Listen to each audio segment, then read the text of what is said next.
మార్గావర్తితపాదుకా పశుపతేరంగస్య కూర్చాయతే గండూషాంబునిషేచనం పురరిపోర్దివ్యాభిషేకాయతే కించిత్ భక్షిత మాంసశేషకబళం నవ్యోపహారాయతే భక్తి కిం న కరోత్యహో వనచరో భక్తావతం సాయతే. తిన్నడను భక్తుని కాలిచెప్పు శివుని శరీరంపై చీపురయ్యను, పుక్కిటి పట్టని నీరు అభిషేక జలమయ్యను, ఎంగిలి మాంసపు మొక్కలు నివేదనకైనవి. కిరాతకుడకు తిన్నడు భక్తాగ్రణ్యుడయ్యను. ఆహా, భక్తి ఏమి చేయలేదు.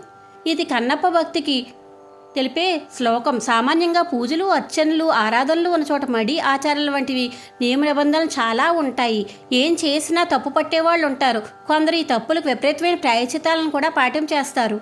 నిజమైన భక్తికి ఇటువంటి మడి ఆచారాలతో నియమ నిబంధనలతోని ఏమీ సంబంధం లేదు. భక్తి కలిగినప్పుడు మనసు హృదయం దవించి ఏం చేస్తే వాటిని సూటిగా చేసినంత తృప్తిని, ఆనందాన్ని అనుభవించడమే దైవానుగ్రహం పొందడానికి మార్గం.